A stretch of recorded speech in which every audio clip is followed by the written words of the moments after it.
أعوذ بالله من الشيطان الرجيم. بسم الله الرحمن الرحيم.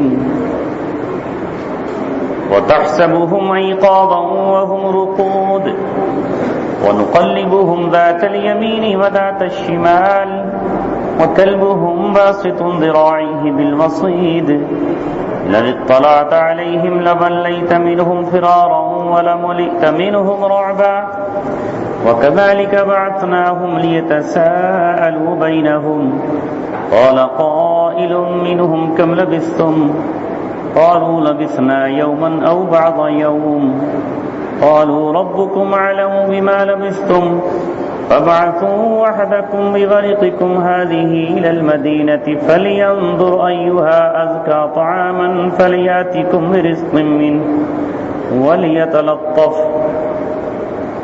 ولا يشعرن بكم أحدا إنهم إن يظهروا عليكم يرجموكم أو يعيدوكم في ملتهم ولن تفلحوا إذا أبدا صدق اللہ العلی العظیم.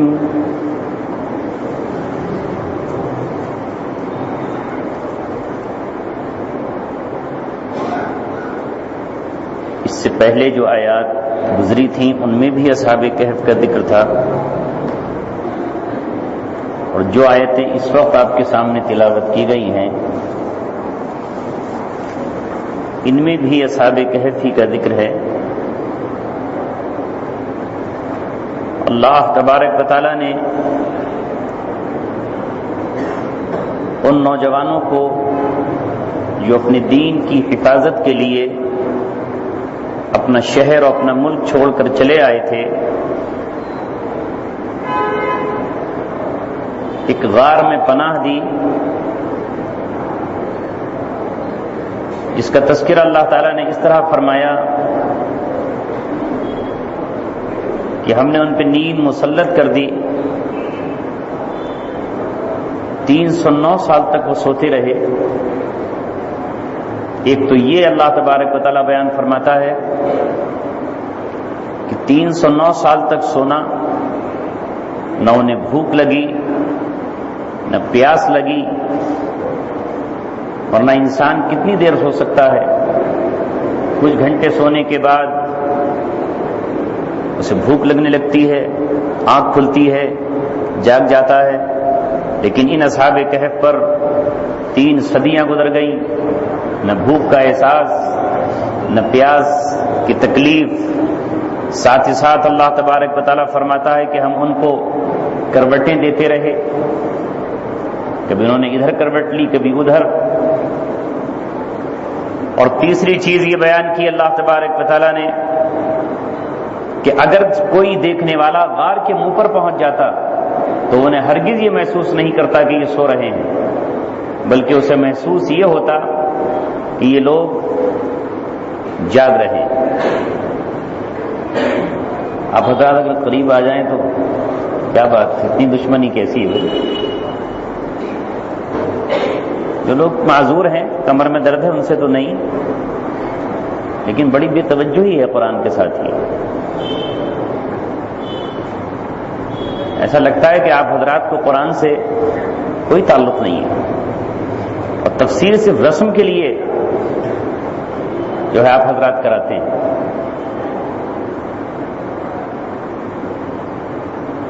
کسے بات بتائی جائے گی؟ اگر ایسا ہوا کرتا تو پھر یہاں پر ایک کیسٹ لگا دی جاتی اور نماز گھروں میں ہی ہو جاتی. آج کے دور میں تو الیکٹرانک سسٹم ہے نا، امام صاحب کے پیچھے کھڑے ہونے کی حد کی ضرورت نہیں تھی. یہاں سے لائیو ٹیلی کاسٹ ہو جاتا، گھروں میں نماز ہو جاتی، اور مسجدوں میں سب میں بند کر دی جاتی. امام حرم جو ہے وہ نماز پڑھا دیتے اور وہیں کے لائیو ٹیلی کاسٹ سب کچھ ہو جاتا. نہیں، میں کسی کو پابند نہیں کر رہا، مگر جو لوگ بیٹھ جاتے ہیں وہ کم از کم قریب آ جائیں.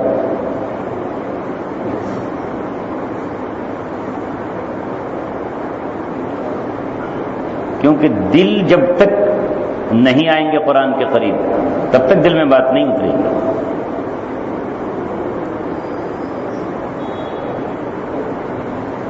کسی شاعر نے کہا ہے آفاق سے کھینچی جاتی ہے، سینوں میں اتاری جاتی ہے، توحید کی میں ساغر سے نہیں نظروں سے پلائی جاتی ہے۔ یہی وجہ ہے کہ رسول پاک صلی اللہ علیہ وسلم کی جو صحبت یافتہ لوگ تھے وہ صحابی کہلائے۔ بعد میں آنے والا کتنا ہی بڑا بزرگ اور ولی ہو جائے، جو رسول اللہ صلی اللہ علیہ وسلم کی صحبت میں بیٹھ گیا ان کے مقام کو نہیں پہنچ سکتا۔ اور یہ سورہ کہف اور یہ آیات اس لیے اللہ تعالیٰ بیان فرما رہا ہے۔ میں ابھی آگے آیت تلاوت کرنے جا رہا ہوں جس آیت میں اصحاب کہف کے کتے کا تذکرہ بھی ہے۔ اللہ تبارک و تعالیٰ نے اس کتے کا ذکر کیوں فرمایا؟ اور علماء نے لکھا ہے کہ سارے جانور قیامت میں مٹی کر دیے جائیں گے۔ اللہ تعالیٰ کہہ دے گا کونوا ترابا، سب کو انصاف دلا کر مٹی کر دیا جائے گا۔ اس وقت کافر کہے گا یا لیتنی کنت ترابا، کاش میں بھی مٹی ہو جاتا۔ لیکن علماء نے لکھا ہے کہ اصحاب کہف کا یہ کتا جو اس وقت کے اولیاء کرام کے ساتھ ان کے تحفظ کے لیے ساتھ گیا تھا، یہ جنت میں جائے گا اور اللہ تبارک و تعالیٰ اسے جنت میں داخلہ عطا فرمائے۔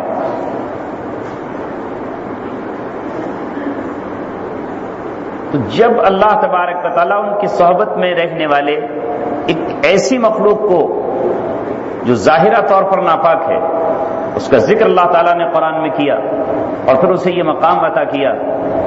آج سب سے بڑی دوری ہماری یہ ہے کہ ہم قرآن کریم سے بالکل کٹے ہوئے ہیں اور اس سے ہمارا رشتہ ٹوٹ چکا ہے۔ یہ میں نے جو آپ سے عرض کیا یہ میرے دل کا درد تھا، یہ تکلیف تھی جو میں نے آپ سے بیان کر دی، اور نہیں بیان کرتا تو ہو سکتا ہے کہ مجھ پر بھی جو ہے ذمہ داری عائد ہوتی۔ قرآن کریم کہتا ہے وَإِذَا قُرِئَ الْقُرْآنُ، جب قرآن پڑھا جائے فَاسْتَمِعُوا لَهُ، تو پھر غور سے سنو، وَأَنصِتُوا لَكُمْ، اور کان لگا دو قرآن کی طرف۔ جب قرآن پڑھا جائے تو پھر اسے غور سے سنا جائے گا، یا تو تلاوت ہی نہ کیا جائے، اور جب تلاوت کیا جائے تو پھر سارے کام بند، قرآن ہی کی طرف کان لگے۔ تو اللہ تبارک و تعالیٰ نے یہاں فرمایا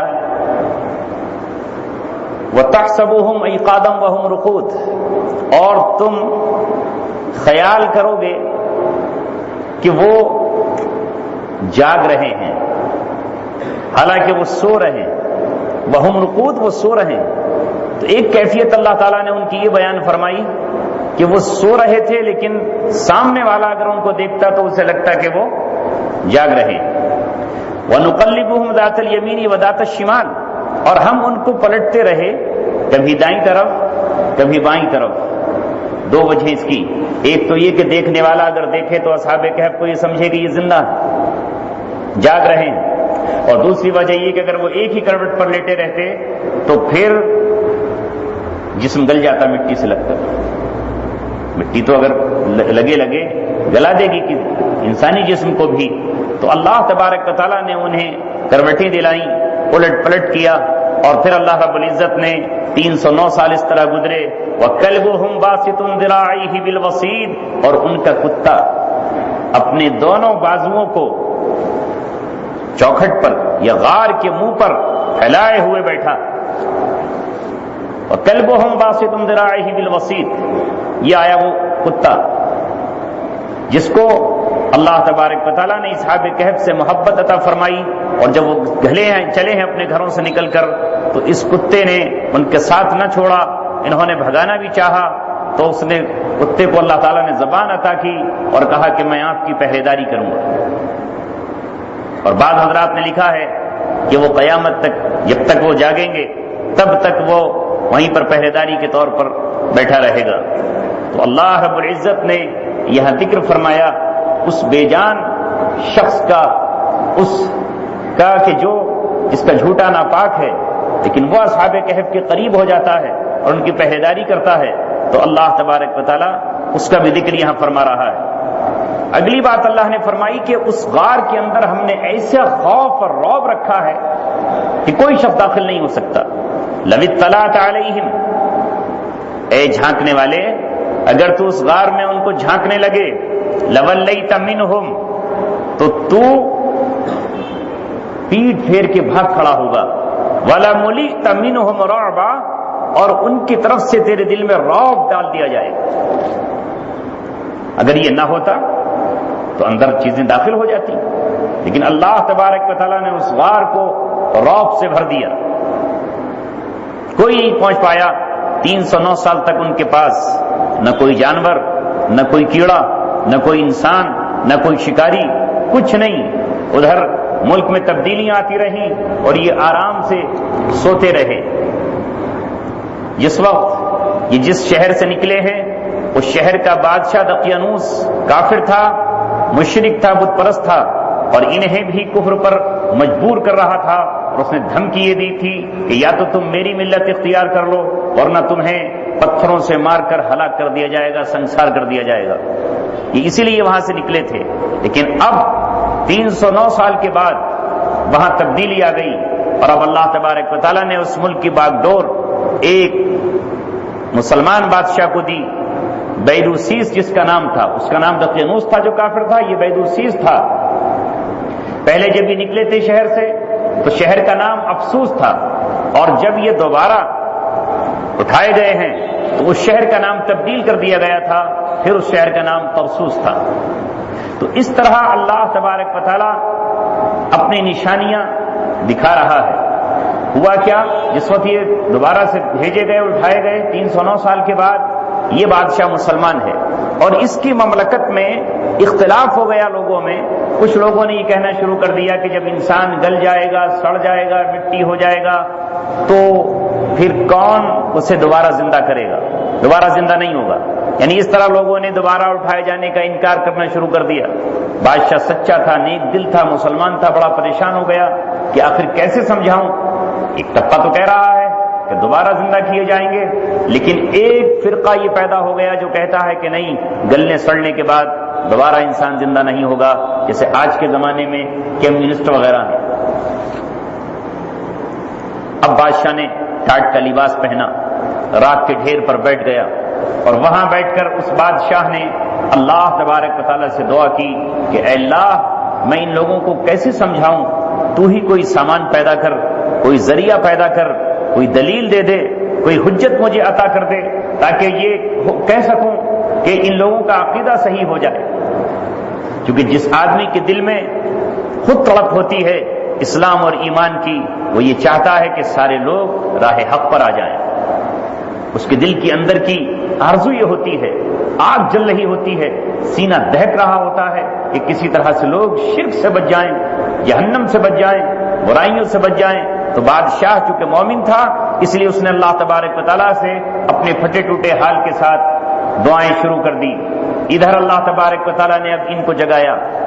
یہ جو غار میں نوجوان سو رہے تھے، جیسے ہی یہ جاگے تو آپس میں تذکرہ انہوں نے شروع کیا کہ بھی کتنی دیر سوئے ہوں گے۔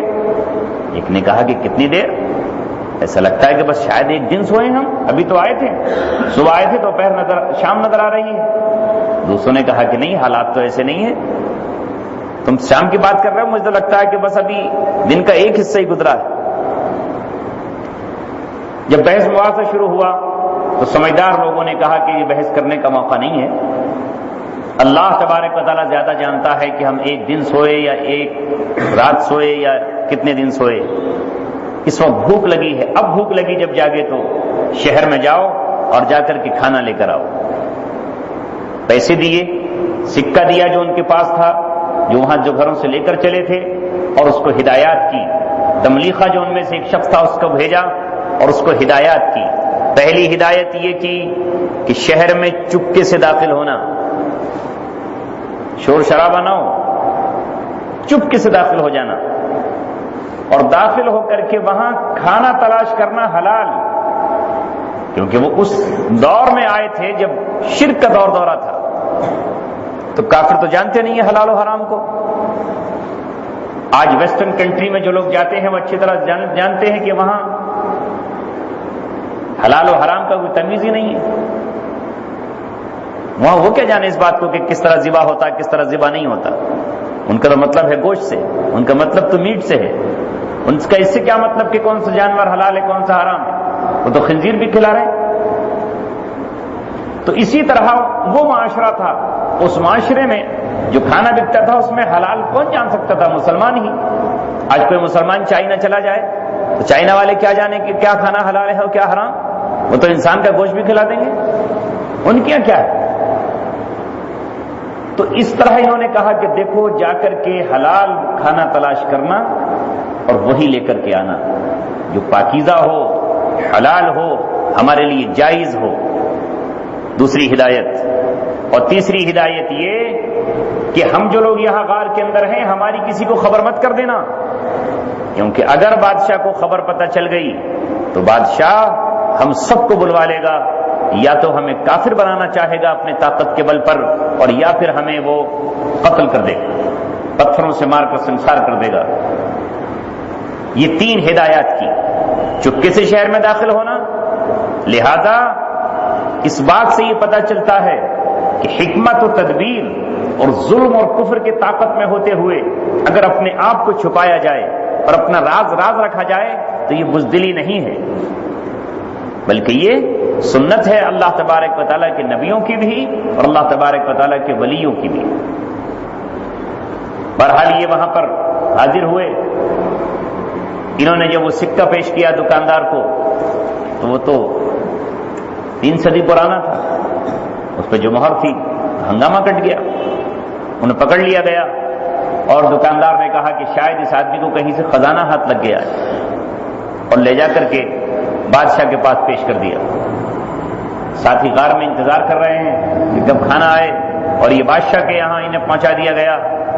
اب بادشاہ کے پاس جب پہنچے تو انہوں نے کہا نہ میں چور ہوں نہ مجھے کوئی خزانہ ہاتھ لگا ہے، میں تو میرے فلاں ساتھی غار کے اندر ہم لوگ گئے تھے، وہاں سے آئے ہیں نکل کے کھانا لینے کے لیے، لیکن انہیں شہر کا ماحول بدلا نظر آ رہا ہے۔ 300 سال میں تو ملک کی حالت تبدیل ہو گئی، کہاں کفریہ نظام تھا کہاں اسلامی نظام۔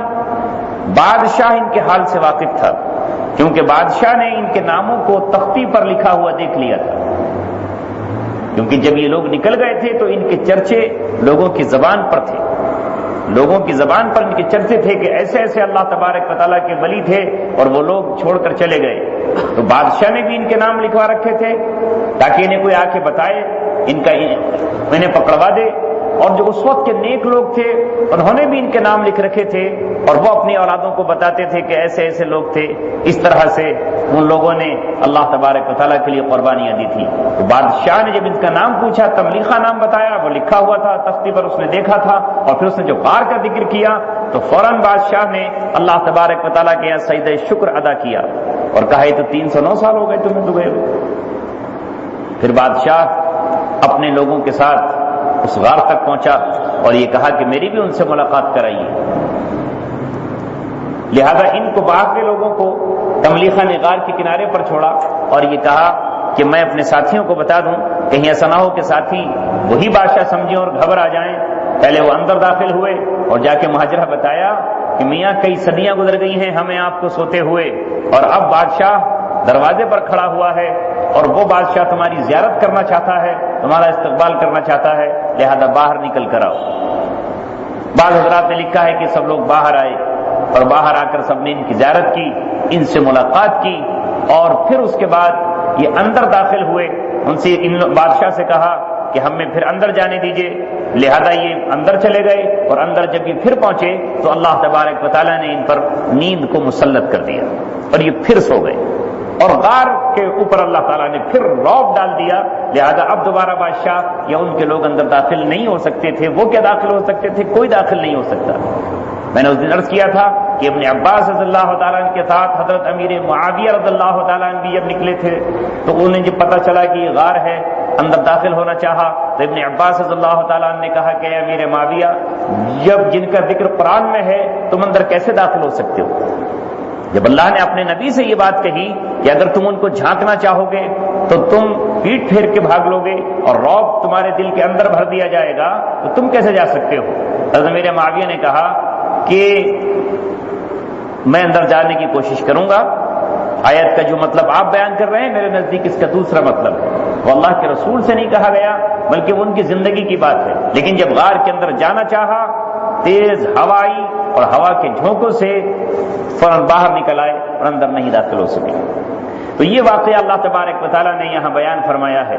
اب جب یہ لوگ 309 سال کے بعد زندہ ہو کر آئے تو وہ جو مسئلہ چل رہا تھا بادشاہ کے زمانے میں کہ اللہ تعالیٰ کیسے زندہ کر سکتا ہے، تب بادشاہ نے بتایا کہ دیکھو جو اللہ تبارک و تعالیٰ انہیں 309 سال کے بعد دوبارہ اٹھا سکتا ہے وہ گلنے اور سڑنے کے بعد، ختم ہونے کے بعد بھی دوبارہ اٹھانے پر قادر ہے۔ تو بادشاہ کا مسئلہ بھی حل ہو گیا اور یہ واقعہ اللہ تعالیٰ نے بیان فرمایا۔ وَكَذَلِكَ بَعَثْنَاهُمْ لِيَتَسَاءَلُوا بَيْنَهُمْ، اور اسی طرح جس طرح ہم نے ان کو سلایا تھا اسی طرح ہم نے ان کو دوبارہ اٹھا دیا تاکہ وہ آپس میں ایک دوسرے سے پوچھیں، آپس میں ایک دوسرے سے سوال کریں۔ قَالَ قَائِلٌ مِّنْهُمْ، تو ایک کہنے والے نے ان میں سے کہا کم لبثتم، آپ کتنا ٹھہرے؟ قَالُوا لَبِثْنَا يَوْمًا بَعْضَ يَوْمٍ، تو انہوں نے کہا کہ بھئی ایک دن ہم ٹھہرے ہوں گے یا ایک دن کا بھی ایک حصہ، بعد یومن، پورا دن بھی نہیں سوئے۔ قالوا ربكم اعلم بما لبثتم، دوسرے لوگوں نے کہا کہ دیکھو اللہ تبارک و تعالیٰ زیادہ جانتا ہے اس مدت کو کہ تم کتنا ٹھہرے، اللہ زیادہ جانتا ہے۔ فابعثوا احدكم بورقكم هذه، تو تم اپنے میں سے ایک شخص کو یہ چاندی کا سکہ لے کر بھیجو الى المدینہ، شہر کی طرف، فلینظر ایھا ازکا طعاما، اور اس شخص کو چاہیے کہ وہ خوب تحقیق کرے، غور کرے کہ کون سا کھانا زیادہ پاکیزہ ہے، ازکا زیادہ پاکیزہ ہے۔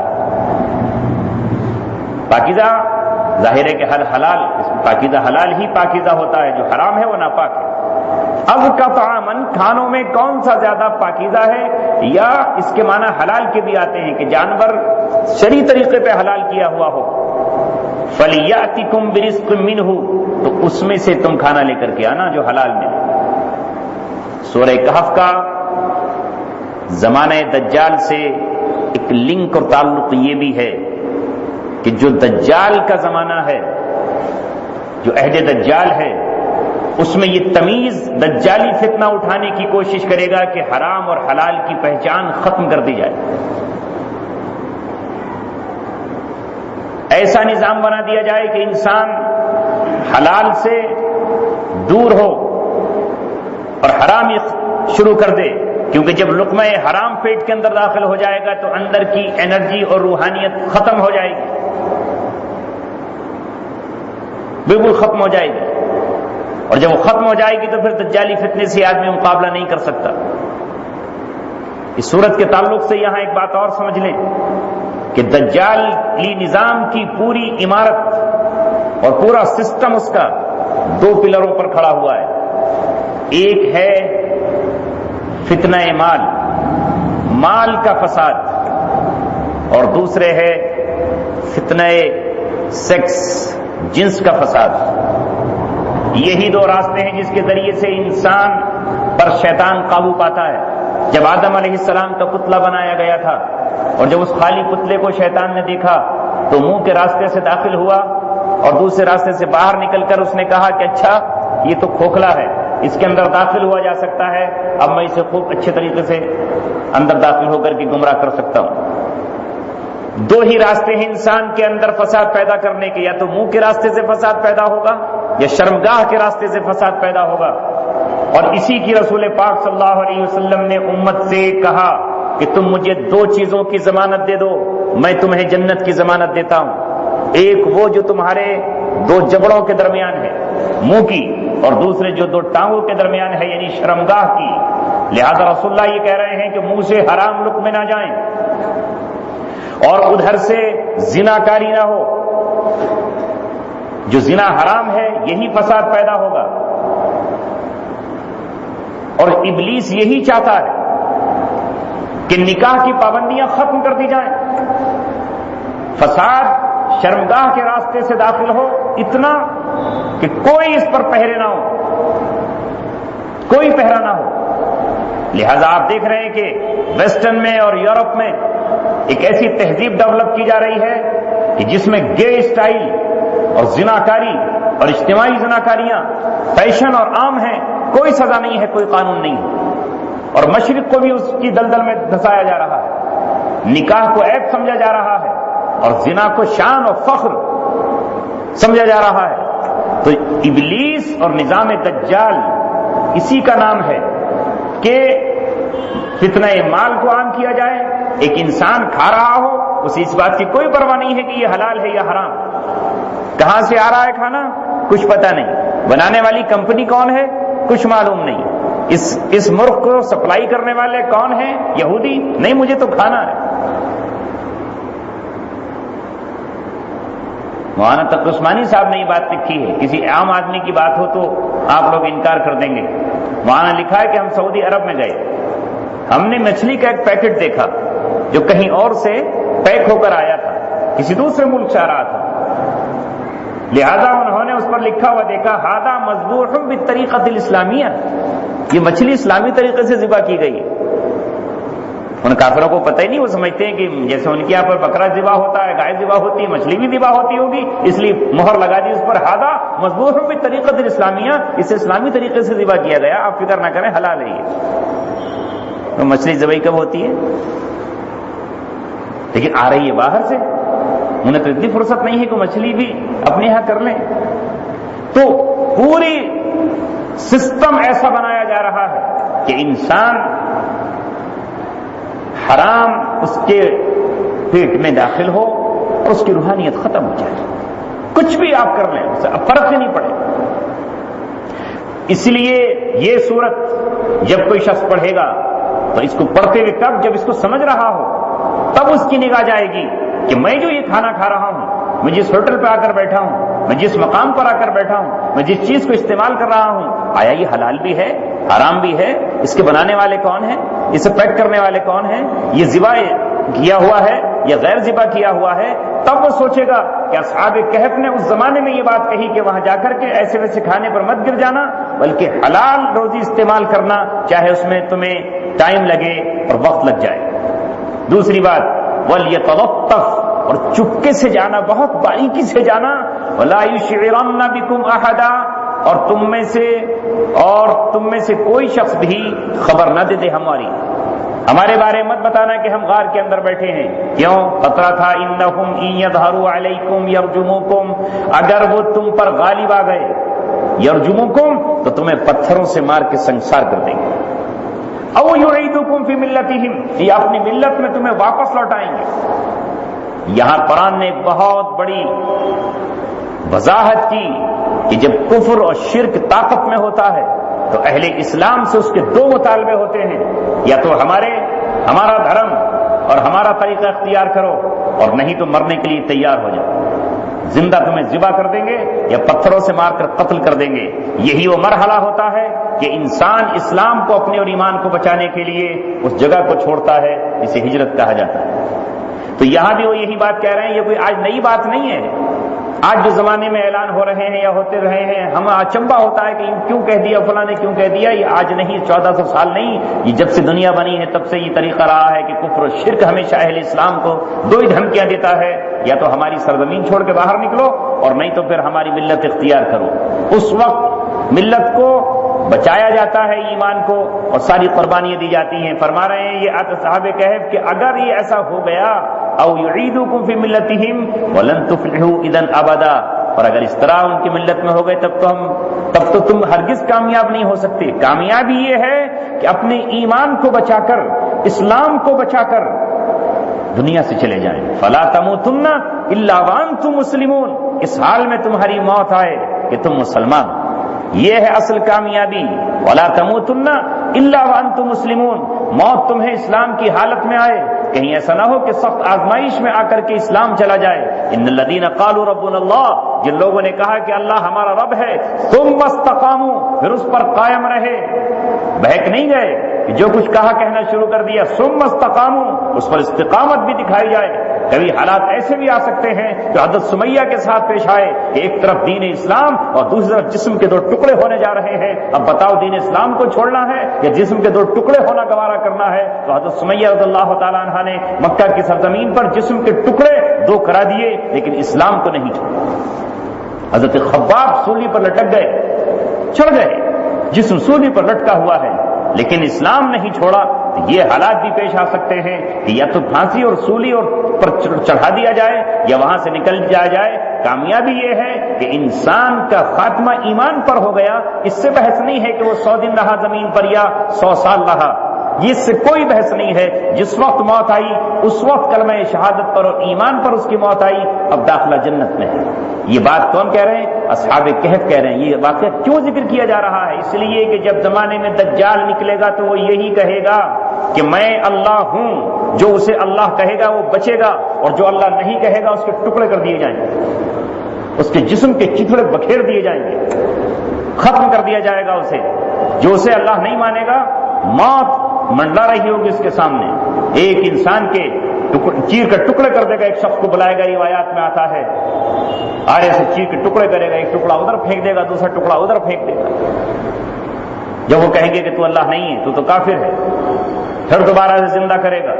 ایسی ایسی کیفیات وہ دکھا رہا ہوگا کہ مارنے کے بعد پھر زندہ کر رہا ہوگا۔ یہ قبرستان میں پہنچے گا اور مردوں کو زندہ کرے گا اور لوگوں سے کہے گا لو یہ میں نے تمہارے دادا کو زندہ کر دیا ہے۔ اتنے بڑی چیزیں ہوتے ہوئے بھی یہ کہنا ہے کہ نہیں تو اللہ نہیں ہے، تو کانا ہے، ہمارا رب عیب سے پاک ہے، تو ہمیں نظر آ رہا ہے، ہمارا رب اس دنیا میں نظر نہیں آ سکتا ہے، تیری پیشانی پر کافارا لکھا ہوا ہے، تو کافر ہے، تو اللہ تبارک و تعالی نہیں ہو سکتا۔ تو یہ حالات آئیں گے ان لوگوں کے سامنے جو دجالی دور میں زندگی گزاریں گے۔ حضرت رسول اللہ صلی اللہ علیہ وسلم نے فرمایا کہ تم جب دجال کو اپنے سامنے دیکھو تو اس کے چہرے پر تھوک دینا۔ کون تھوکے گا؟ یہ معمولی آدمی تو تھوکے گا نہیں، جسے موت کا ڈر نہ ہو، جو موت سے کب کب آ رہا ہو وہ تھوک دے گا، جو اس کی تہذیب میں ضم ہو گیا ہو، جو اس کے کلچر میں مل گیا ہو، وہ کیسے تھوک دے گا؟ وہ تو گھبرائے گا کہ اچھا تھوکنا آسان ہے، اس کے چیلے کی طرف تھوکنا بڑا مشکل ہے۔ تو اللہ تعالیٰ کے رسول کہہ رہے ہیں اہل ایمان سے کہ اگر تمہاری زندگی میں وہ آ جائے تو خاموش نہیں بلکہ اس کے چہرے پر تھوک کر حقارت کا اظہار کرنا کہ تو یہ ہے، چاہے اس کے بدلے میں تمہیں ٹکڑے کر دے۔ تو بہرحال اللہ تبارک و تعالیٰ فرماتا ہے وَكَذَلِكَ أَعْثَرْنَا عَلَيْهِمْ، اس طرح ہم نے ان پر مطلع کر دیا، ان کو اس شہر اس ملک والوں کو ان کی اطلاع دے دی، لِيَعْلَمُوا أَنَّ وَعْدَ اللَّهِ حَقٌّ، تاکہ وہ جان لیں کہ اللہ کا وعدہ حق ہے، وَأَنَّ السَّاعَةَ لَا رَيْبَ فِيهَا، اور قیامت میں کوئی شک نہیں۔ اِذْ يَتَنَازَعُونَ بَيْنَهُمْ أَمْرَهُمْ، جبکہ وہ جھگڑ رہے تھے اس سلسلے میں کہ وہ اپنے معاملے میں انہوں نے جھگڑا شروع کر دیا تھا۔ فَقَالُوا ابْنُوا عَلَيْهِمْ بُنْيَانًا، کچھ لوگ کہہ رہے تھے کہ عمارت بنا دی جائے اس غار کے پاس، تو بعض لوگ کہتے تھے کہ ایک عمارت بنا دی جائے، بعض لوگ کہہ رہے تھے کہ مسجد بنا دی جائے۔ تو بہرحال فیصلہ ان کا غالب رہا، جو بادشاہ اور حکومت تھی، چونکہ مسلمان حکومت تھی، انہوں نے کہا کہ بھئی یہاں مسجد بنے تو کم از کم عبادت بھی ہوتی رہے گی، اور خالی مکان بنائیں تو پھر کوئی فائدہ نہیں ہے۔ تو وہاں ایک مسجد بنائی گئی اور ایک عبادت گاہ ان کے برابر میں بنا دی گئی۔ اس کو اللہ تعالیٰ فرماتا ہے ربهم اعلم بهم، ان کا رب زیادہ جانتا ہے ان کو۔ قال الذين غلبوا على امرهم، تو جو لوگ غالب تھے اپنے حکم پر، یعنی جن کا آرڈر چل رہا تھا، جو حکمراں تھے، لنتخذن علیہم مسجدا، انہوں نے کہا کہ ہم اس کے اوپر مسجد بنائیں گے، اور وہاں پر مسجد بنا دی گئی۔ اللہ تبارک و تعالی اس سورت کی برکت سے ہم سب کو بھی فتنہ دجال سے محفوظ فرمائے، اور اصحاب کہف جیسا ایمان، حوصلہ، استقامت اور ان کی نقل اللہ تبارک و تعالی ہمیں بھی اس دور میں نصیب فرمائے۔ اللهم صل على محمد وعلى آل محمد كما صليت على إبراهيم وعلى آل إبراهيم إنك حميد مجيد۔ ربنا ظلمنا أنفسنا وإن لم تغفر لنا وترحمنا لنكونن من الخاسرين، لا إله إلا أنت سبحانك إني كنت من الظالمين۔ اے اللہ ہم سب کے گناہوں کو معاف فرما، اے مولا ہماری خطاؤں کو درگزر فرما، ہماری لغزشوں کو معاف فرما۔ رمضان گزرتا چلا گیا اور ہم غفلت کی چادر تان کر سوتے ہی رہے۔ رمضان اب ہمیں الوداع کہنے کو ہے، اور مولا کریم ہم اس کی قدر نہ کر سکے، نہ پہلے عشرے کا ہم سے احترام ہوا، نہ دوسرے عشرے کا ہم سے کوئی اہتمام ہوا۔ دیکھتے ہی دیکھتے آج 25ویں شب میں ہم داخل ہو گئے۔ اے مولا کریم، آج کی رات رات ہے، آج کی رات بھی شب قدر ہو سکتی ہے۔ اگر ماضی میں شب قدر گزر گئی تو مولا کریم، اے مولا ہم سے اس کا احترام نہ ہوا، ہمیں معاف فرما دے، اور اگر آج کی رات شب قدر ہے تو ہمیں آج کی رات جاگنے کی توفیق مرحمت فرما، شب قدر کی رحمتوں سے مالا مال فرما، اس کی برکتوں سے مالا مال فرما۔ اے مولا کریم، امت کے ہاتھ تیرے سامنے پھیلے ہوئے ہیں، تجھ پر ایمان لانے والے، کوئی اپنی جھونپڑی میں اور کوئی اپنے ٹوٹے مکان میں، کوئی پھٹے ہوئے کپڑوں کے ساتھ، کوئی اپنے گرم گرم آنسوؤں کے ساتھ، کوئی قید میں بند اندھیری رات میں، کوئی بہاز جنگ پر، اے مولا کریم تجھے پکار رہا ہے۔ تیرے ماننے والوں کے ہاتھ تیرے سامنے پھیلے ہوئے ہیں، ایسے میں زخمیوں کے تیماردار اپنے عزیزوں کے زخموں کو لیے ہوئے ان کی چارپائی کے پاس بیٹھ کر تجھ سے مدد کی بھیک مانگ رہے ہیں۔ اے مولا کریم، پوری امت کی نظریں بیت المقدس اور فلسطین کی حفاظت کرنے والے اسلام کے شیروں پر لگی ہوئی ہیں۔ اے مولا کریم، یہ رمضان ان کے لیے امتحان بن کر آیا، شہادتوں کا پیغام لے کر آیا، قربانیوں کی ایک نئی تاریخ رقم کرنے کے لیے آیا۔ اے مولا کریم، اس رمضان کی راتوں میں اور دن میں جو ان کا خون تیرے نام پر بہا ہے اسے قبول فرما لے، اور اسے پوری امت کی طرف سے کفارہ بنا دے، پوری امت کی بے حسی جس سے ٹوٹ جائے اسے ٹوٹنے والا دریا بنا دے، پوری امت کے گناہ جس خون سے معاف ہو جائیں وہ خون قبول فرما۔ اے مولا کریم، اے رب ذوالجلال، ہماری لغزشوں اور کوتاہیوں کو معاف فرما۔ پوری امت اجتماعی طور پر جس گناہ میں گر چکی ہے اس اجتماعی گناہ کو بھی معاف فرما، انفرادی گناہوں کو بھی معاف فرما۔ اے اللہ، ذاتی جو ہم نے خطائیں کی ہیں ان کو بھی معاف فرما، اور ہم نے جو اجتماعی طور پر جرم عظیم کر رہے ہیں ان کو بھی ہماری معاف فرما۔ اے خالق کائنات، آئندہ آنے والا سال ہمیں نصیب فرمانا، وہ سال، وہ رمضان جو فتح و نصرت کا سال ہو، جو خوش و خرم کا سال ہو۔ اے رب کریم، پچھلا سال مصر میں غم و اندوہ کے ساتھ گزرا تو اس سال فلسطینیوں کے غم و اندوہ کے ساتھ گزر رہا ہے۔ اے مولا، ہم جانتے ہیں کہ تیرے دین پر مٹ جانا بہت بڑی عظیم نعمت ہے، تو ہر ایک کو قبول نہیں فرماتا۔ اس زمانے میں امت